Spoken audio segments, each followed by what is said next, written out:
Notice how hard the Muslims have to fight sense. You know, they have to they have to struggle and try their ways to think themselves out of what is common sense. All right, let's see. Looks like we got ourselves a clown, y'all. The earth. Looks like we got ourselves a clown. Yo, who this? Man, what it do, man? Yo, what's good, my boy? Man, what you over here talk about, man? What you talk about, dog? What I'm talking? Well, you heard me when I said, why would I debate a man worshiper? No, I actually just got in, so I heard something about man worshiper. I didn't hear the part before that. Oh yeah. I said, why would I debate a man worshiper? Like you down here, we worship the heavens, the God of the heavens and the earth. The man worshiper is way down here, like. But you worship a man, though. I'm confused. How you telling me what I worship? That don't make no sense.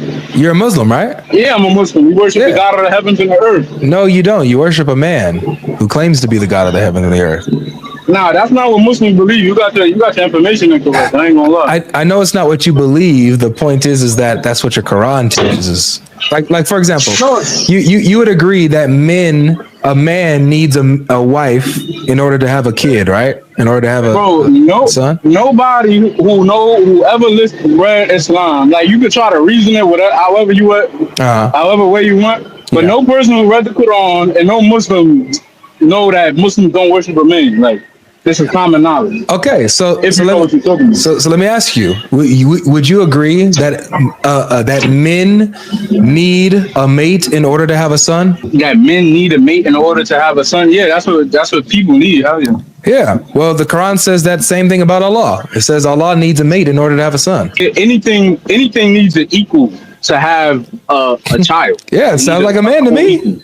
Sounds like just like a man. That's a man. God doesn't need no equal in order to have a son. He could just have a son of his own substance. But Allah needs a man just like Allah needs a mate just like any man does. Well, that will go against any human understanding. Like, bro, like if your God wants to go against it wants to make a creation that doesn't have the intellect to understand his nature, then what you're saying is correct. But our God reasons the way we reason. And that is that if he doesn't have a co-equal, how is he gonna if he doesn't have a mate, how is he gonna have a child? I don't mean to cut you, man, but I don't want you to get banned on TikTok either. You sure TikTok won't get you for this? Don't worry about that. Okay, I want this to last long, man. I mean, don't worry about it. I mean, okay, all right. Well, so just like any man needs a mate or needs an equal of his own kind in order to have a son, then that's Allah. Allah also needs exactly what man needs in order to have a son. So you worship a man, but you're accusing others of being man worshipers. You're no different than what you're accusing other people of being. It's probably worse actually, because you don't even know it. Now, what you're saying is not following at all. But if somebody say, how can they have a son? The thing is for you to answer the question. Like when Allah poses a question, the disbelievers, they don't answer the question. He already does. He's asking a logical question. How is he gonna have a son if he does not have a mate? Sure. That's answering you. I can answer that. Yeah, I can answer that. But notice what I'll give you the answer, and then I'll show you. Don't you deny it? I'll show you what Allah does. Right now. I'll give you the answer. God can have a son from his own substance. He can beget a son from his own substance without any help, without the need of a mate. He can beget from his own substance. He doesn't need help because he's God. He's all powerful. But Allah, he's not actually challenging you to answer the question. He's actually refuting the logic of the humans who are saying that he has children. He's saying, how can I have a son when I don't have a mate? So Allah himself is making it clear that he cannot have a son without a mate, just like how humans can't have children without mates. He's just like us. We're gonna answer your we're gonna go back to your answer that you said. You said he can have a child from his own substance. This is you putting together words, but from his substance, what persists of his substance, right? What is his substance? Eternality, all powerfulness, knowledge. Okay, boom. All of that. Boom. All of this stuff. Boom. All right. He can have a son from his own substance, but Allah can't. He's just like boom, boom, boom. All right, you answered my question already. Being eternal, being all powerful. You said these two. Now, does the son have to? Does the son take on a trait, like an offspring? Do they take on traits of this stuff? Of course. Okay, that's impossible. You can't have a son. You can't have someone can't also have a trait of eternity. Now that's two eternities. That's impossible. No, it's one eternity, just two distinct persons who share that same eternity. That's all.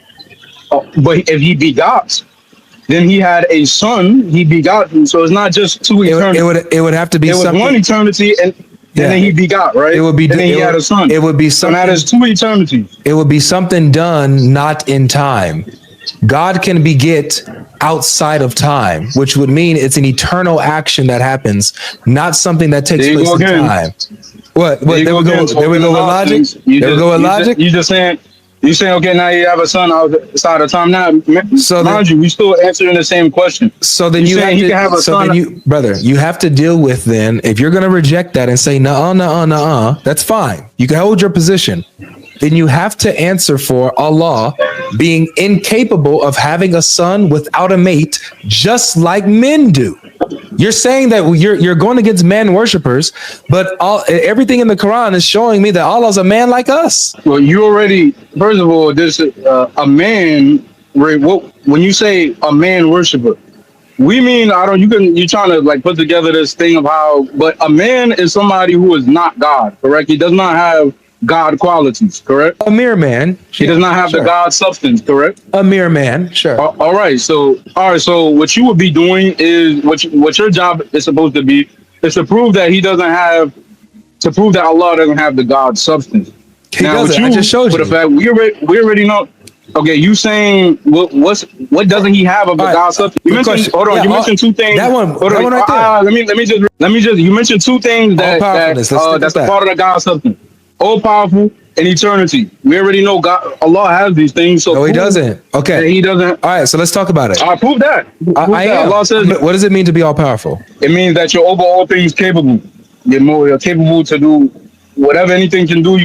You're more capable of doing. Absolutely, and you don't need any help. You're not dependent on anything to do anything that you want to do. Right? That's would be self-sustaining. Right, which would mean all powerful. In order to be all powerful, you have to be self-sustaining, correct? Yeah. Okay. So that would be so to be all powerful means that you are capable of doing all things. Nothing is too hard for you, and you don't need help doing it. Okay. Now, here's part two. Allah doesn't fit that category because Allah cannot have a son by himself. Allah would need help in order to have a son. So therefore, he does not have the quality of all powerfulness. He's not all powerful. Having a son is not a powerful thing. This is not something, begetting children, this doesn't go into power. This goes into an act that's given to mankind, that's given to creation. Power is things that's powerful, right? It's things like creating. He created the heavens and the earth. He created all creation, everything that exists. This is power. Now, if you can say he didn't do this, this is okay. He's lacking in power. But you saying, oh, he didn't pick up a stick or he didn't have a son. This is not a powerful thing. That's not what I'm saying. It's not an example of power. Cora, that's not what I'm saying. Listen to my argument, okay? My argument is not that, oh, he has to have a son in order to be powerful. My argument is that he couldn't have a son by himself, even if he wanted to. He would need help. So if you need help to do something, if you depend on something outside of yourself for something, then you're not all powerful. You're not self-sustaining. You're misrepresenting the Quran and what Allah is saying. Okay, can Allah have a son by himself, Cora? You're saying he needs help to have a son. The point is, there's no point of having a son. That's not the point at all, bro. The point is, can he do it? Can he do it by himself? Could he do it? If he could, he would have chosen from one of his creations. That's fine. And he didn't even do that. But could he do it? Could he do it by himself?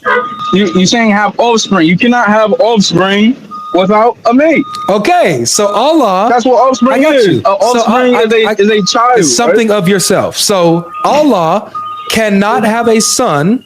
No, that's not what offspring is. Hold on. Allah cannot have a son without help. In order for him to have a son, he would need help. something outside of himself in order to help him to have a son. Therefore, he's dependent and not all powerful. He's a limited being. So he's not God. He does not have the God substance. Bro, yes. Well, he does. You're not. So what doesn't he have of the God substance? Because you believe Jesus. You believe in Jesus. So it can't possibly be anything that Jesus has, right? Like being a human being and dying, right? So you saying these things that you actually believe in yourself, and it's not following. You believe Jesus died and that he's God. How is he all powerful if he died? You know, right? And that people assassinated him. And I'm not trying to switch the subject. Yes, you are. I'm not trying to switch the subject. Is that you're bringing up something that you believe? No.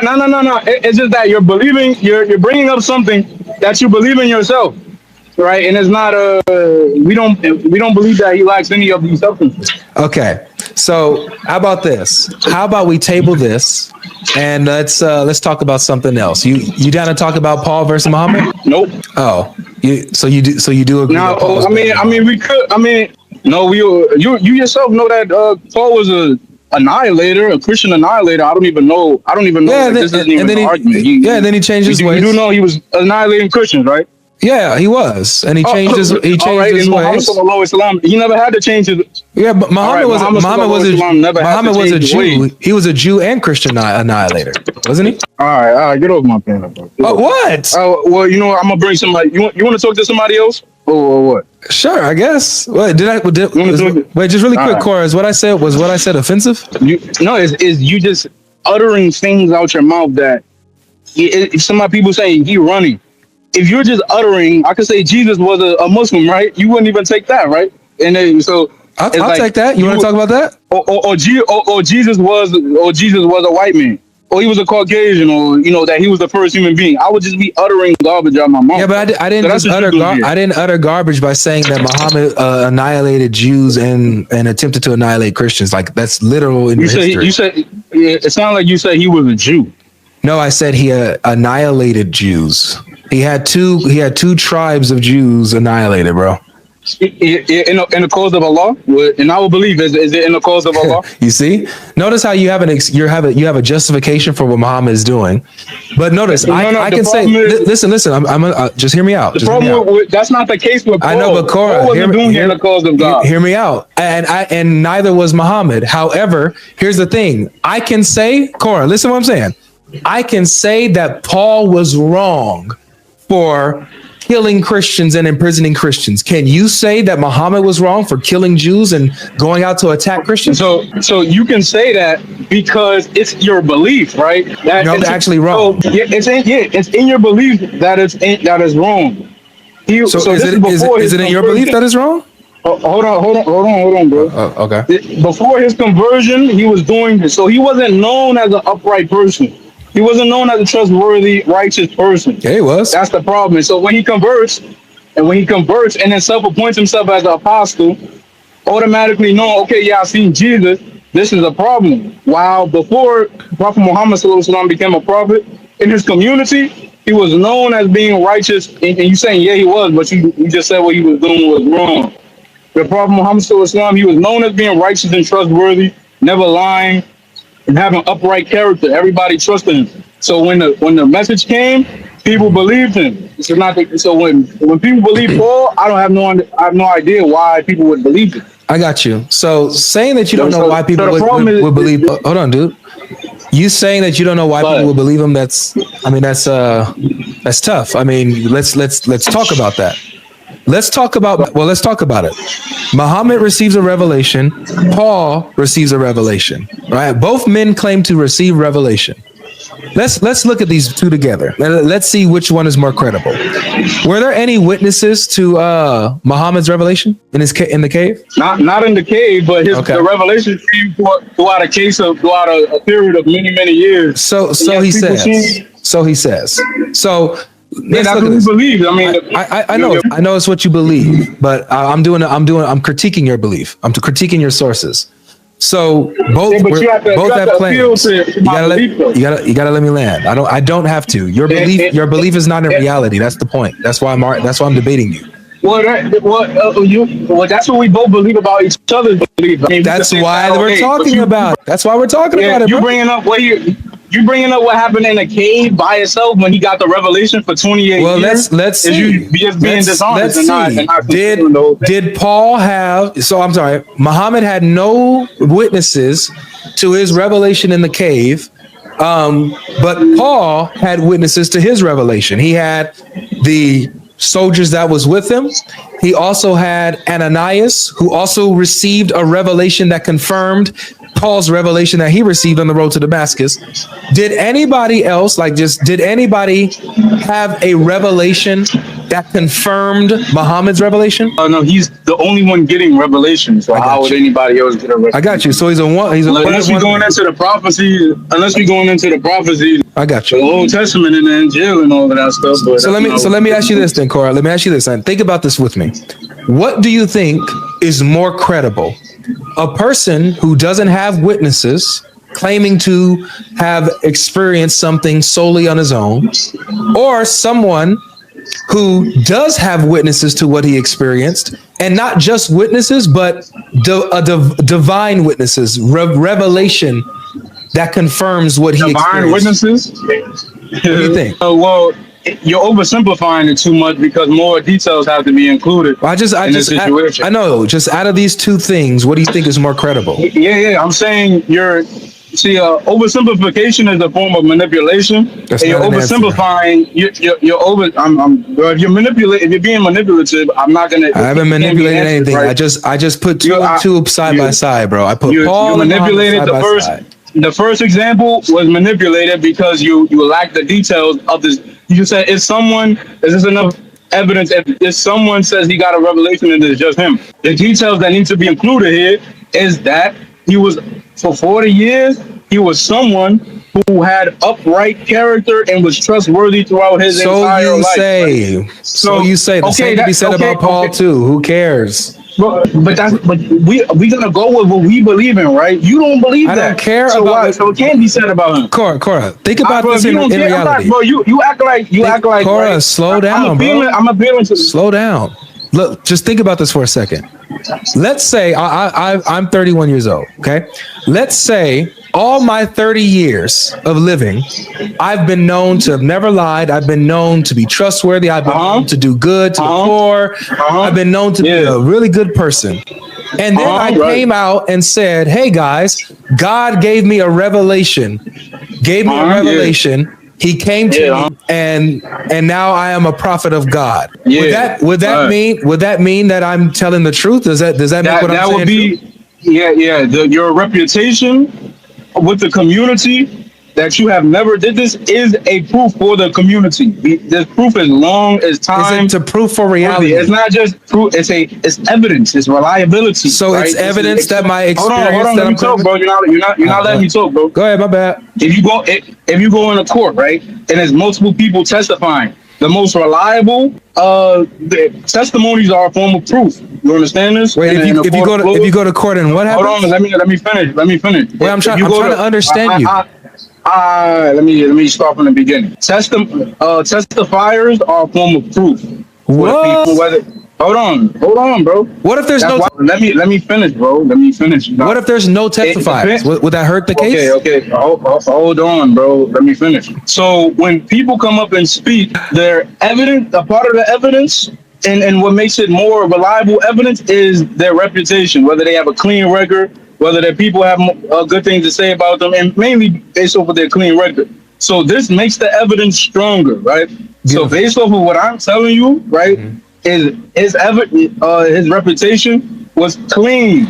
I love that. When whatever you say, so in your example, if you was somebody who spent 30 years being known as righteous and trustworthy within the community, and you came with this message that you got.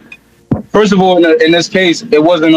He didn't just go say, "I got a revelation from God." Like Paul, he didn't know at first. He said, "I had this experience," and somebody else came and said, "That's the angel."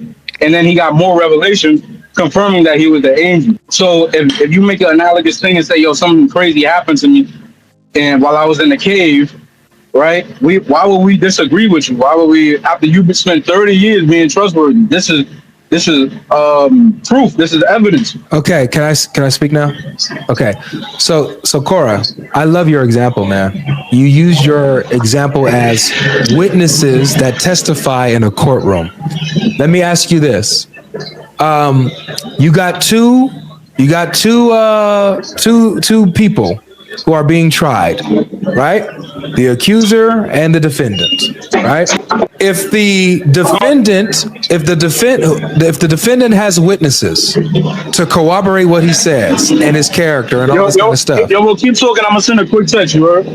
Keep talking. I'm gonna hear you. All right. If the defendant has witnesses to corroborate what he says, where he's been, his story, and so on and so forth. He has witnesses testifying to back up what he's saying. The accuser has no witnesses. It's just him saying it's just his own word of mouth. In the courtroom, which case is more credible? The defendant with witnesses or the accuser with no witnesses? Yeah, it depends. It depends on the reputation. Now it depends. If he brings it does, bro. Like I said, you can oversimplify stuff, but I'm gonna make it clear for the people. You keep shuffling from your own example. I'm not gonna, bro. Like I said, you can oversimplify it, but I'm going to clarify. Just answer the question, bro. So in the courtroom, who is more credible, the one with witnesses or the one without? Which one? Yeah, bro. If those witnesses are untrustworthy with a record of lying all the time, then there's a problem. Who cares? You're a liar. Nobody trusts you in the society. But if the accuser is known for telling the truth, right? This is going to count more. This or may not even count more, but it'll count as an equal. Okay, so this is why I heard you. This is why this is bad.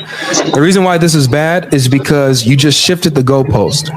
At first, you said if you have witnesses that account for your testimony and your character and corroborate you, then you have a good case and you have proof. The witnesses are the proof of your character and your story.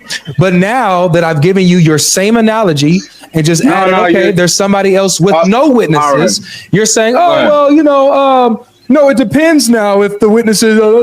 You see how you got to do that, man? You see the games you got to play, bro? Let me clarify what I said. You got to change up your own analogy. You got what I said wrong. I didn't say I didn't make the accuser and the witnesses analogy. That's what you came with. I said if a person testifies, so this is what this person is being held to account right now. If a person testifies to something, his character and his reputation is being accounted for. So for those testifiers, I didn't make the accuser and the thing, and I didn't do all of that. So if we take one specific testifier and we look at their reputation and in their testimony, them who's being brought forward as evidence is not reliable and is not worth much. Okay, that's the point I'm saying. I did not make the accuser thing. You did that. That's not me. I got you. So I'll ask my question again, bro. Since you ran away from your own, you just changed your own analogy. All right, bro. I don't got. Okay. Hopefully you answer this time. What is more credible? A lone person with no witnesses at all, or a person who has witnesses and even has a divine corroboration where somebody else also has a revelation confirming the revelation that they had? Which side is more credible? That's the 36? Oh no, that's not. I put one of the 36s in. He's moving that. That's where 2009's going, right? Oh yeah, yep. Probably gonna go ahead and leave him to himself. All right. Got a bunch of 36. I think we done made it as far as we can with this one, guys. At the end of the night, but right now 3. If you got any more open doors. 3 more 36s? 3. How many do you have? Let me see. I think I got 1 or 2. Yeah. Can you make sure there's at least 3 in for now? Okay, all right, my fault, bro. It's all right. So I asked, which one would be more credible? The one who has no witnesses to his revelation, or someone who does have witnesses to his revelation and has another revelation from somebody that also corroborates the revelation they had? Which side is more credible? Yeah, like I said, bro, if you take it at face value, it's gonna be the person who has who has, first of all, how the hell you getting witnesses of a revelation? Like, or how you get witnesses that you've been revealed to? So you agree that this person with the witnesses and who has even another witness who has a revelation that corroborates his revelation, that person would have more credibility than the one who has no witnesses, right? But okay, to be a witness of something, you have to see it, right? Brother, you're not answering my question, bro. Because your question is not making no sense. That's why. Oh, it makes perfect sense. You were a cubit's foot away from answering the question, and then you started going off something. Come on, man. Because as I'm speaking, I'm thinking about the question. I'm like, okay, it's like if you were witness to a dream, right? How the hell you gonna witness a dream? How the hell people gonna witness? Could God give someone a dream that corroborates somebody else's dream?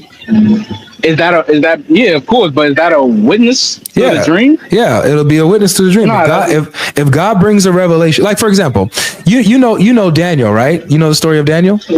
Yeah, I disagree with what you said. Yeah, a person having the same dream as somebody else. Okay. This is not them witnessing the other person's dream. So whatever you about to say, I got don't make no sense. Okay, you know the story of Daniel, right? It looks like he probably got a call or something. Notice how hard the Muslims have to fight sense.